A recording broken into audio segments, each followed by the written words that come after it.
اگر اعمال کی بنا پہ بخشے جائیں نا تو دنیا میں کوئی بھی انسان ایسا نہیں جس کی بخشش ہو جائے جو جنت میں جائے. ہم اتنے گناہ گار ہیں. اللہ نے ایسی پردہ پوشی عطا فرمائی ہے ہمارے عیبوں کی، ہمارے خطاؤں کی، ہمارے گناہوں کی، کہ ہمارے گناہ ایک دوسرے پر ظاہر نہیں ہوتے. یقین جائے انسان اتنا غلاظت بھرا ہے، انسان اتنا برا ہے کہ اس قدر وہ برا ہے کہ اگر ہماری گناہ، ہماری باتیں دوسرے انسان پر ظاہر ہو جائے نا، کوئی انسان ہمارے ساتھ بیٹھنا گوارا نہیں کرے گا، پھر چاہے وہ ہمارے اپنے کیوں نہ ہوں، ہماری بہنیں کیوں نہ ہوں، ہماری ماں کیوں نہ ہوں، ہمارے اپنے کیوں نہ ہوں. یقین جانے کہ اللہ نے کتنی پردہ پوشی فرمائی ہے، کتنی پردہ پوشی فرمائی. اگر یہ ہمارے گناہ ظاہر ہو جائیں ایک دوسرے کے اوپر تو کوئی کسی کے ساتھ ایک ساتھ بیٹھ بھی نہ سکے.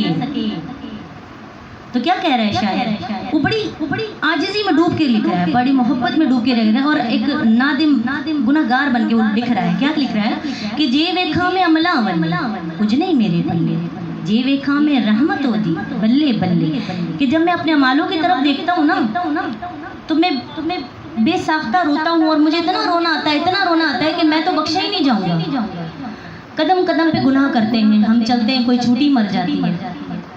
قدم قدم پہ انسان گناہ کرتا ہے، دل زاری کرتا ہے، جبکہ صاف صاف کہا گیا ہے کہ دل زاری کی معافی نہیں ہے. ہم جو جگہ جگہ لوگوں کے دل دکھاتے پھرتے ہیں، اپنے پیاروں کے، اپنے ہی گھر میں اپنے لوگوں کے دل دکھاتے پھرتے ہیں. دل دکھانے کی سزا اتنی بڑی ہے کہ ہماری عبادات ترک کر دی جائیں گی. حقوق العباد کا اتنا زیادہ ہے، اتنی زیادہ اس کی پکڑ ہے کہ اللہ جب پکڑنے پہ آئے تو نیکوکاروں کو پکڑ لے، اور اب جب اللہ نوازنے پہ آئے تو بدکاروں کو نہ نواز دے، وہ سیاہ کاروں کو نواز دے. وہ تو نوازنے والا ہے، وہ کوئی ایک بہانہ بن جائے، کوئی ادا اللہ کو پسند آ جائے اور اللہ نواز دے کہ جا بندے تیرے سارے گناہ میں نے معاف کیے. وہ تو نوازنے والی ذات ہے، وہ تو دینے والی ذات ہے، وہ تو کرم کرنے والی ذات ہے. نہ جانے آپ کا اس محفل میں بیٹھنا اسے پسند آئے، اللہ کو کون سی ادا پسند آئے. اللہ بہانوں اپنے بندے کو نوازتا ہے. ایک ماں اپنے بچے کو کتنا پیار کرتی ہے، تو رب تو 70 ماؤں کے برابر پیار کر رہا ہے اپنے ایک بندے سے.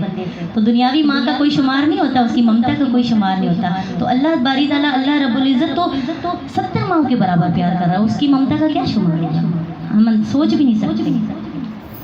تو جب ہم انسان اپنے اعمالوں کی طرف دیکھتے ہیں تو ہم بے ساختہ روتے ہیں. ہمیں کوئی بھی عمل ایسا نظر نہیں آتا کہ جس کی بنا پر ہم بخشے جائیں.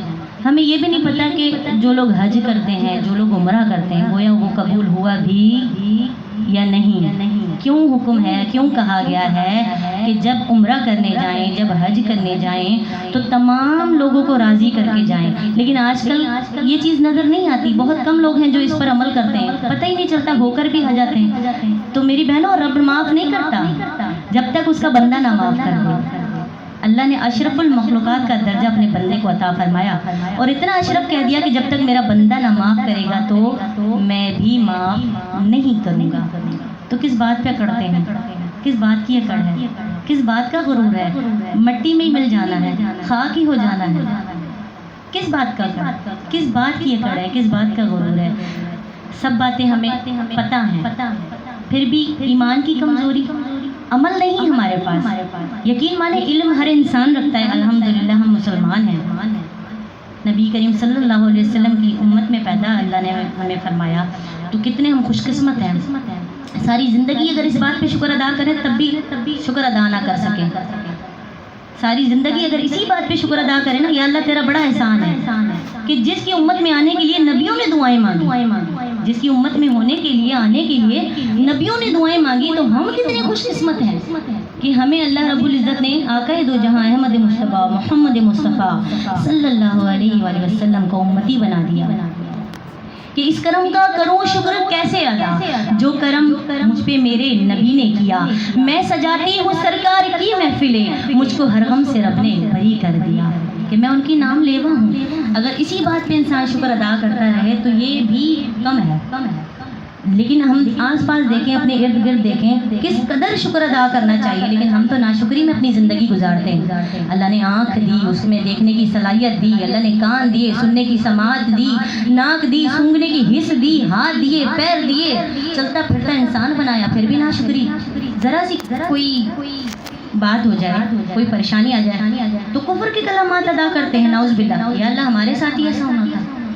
ایک پل کے لیے نہیں سوچتے کہ وہ اللہ ہے. وہ دینے پہ آئے تو دے ڈالے، وہ لینے پہ آئے تو لے لے، کیونکہ دیا بھی تو اسی نے ہے نا، تو کیا وہ لے نہیں سکتا؟ لیکن نہیں، ہم ذرا سی آزمائش میں آتے ہیں، ہم تکبر بھرے کلمات ادا کرتے ہیں کہ یا اللہ ہمارے ساتھ ہی ایسا ہونا تھا۔ تو ایسا نہ کریں، ہر پل اللہ کا شکر ادا کریں، اور اللہ انہی کو آزماتا ہے جو اس کے بے حد قریب ہوتے ہیں،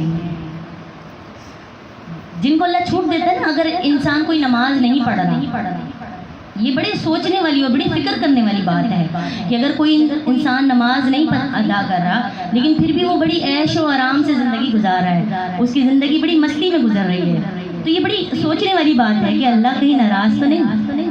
آپ کو پتہ ہے جب اللہ ناراض ہوتا ہے تو انسان سے سجدے کی توفیق چھین لیتا ہے۔ دل دہلتا ہے، ہم کھڑے ہوتے ہیں اس بات پر، کیا ہم واقعی ادا کر پاتے ہیں؟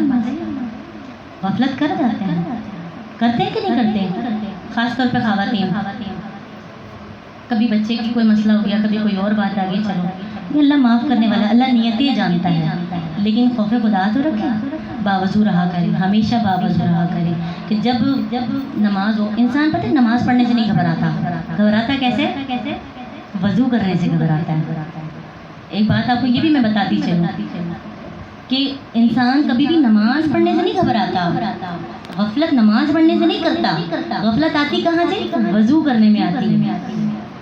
یہ آپ نا بات نوٹ کر لیجئے گا، غفلت ہمیں آتی ہے وضو کرنے میں۔ جب ہم باوضو رہنے والے بن جائیں گے نا، تو یہاں اذان ہوئی، یہاں ہم نے مصلی بچھایا، یہاں جائے نماز بچھائی، اور یہاں ہم نے نماز ادا کر دی، کیونکہ ہمیں پتہ ہوگا ہم باوضو ہیں۔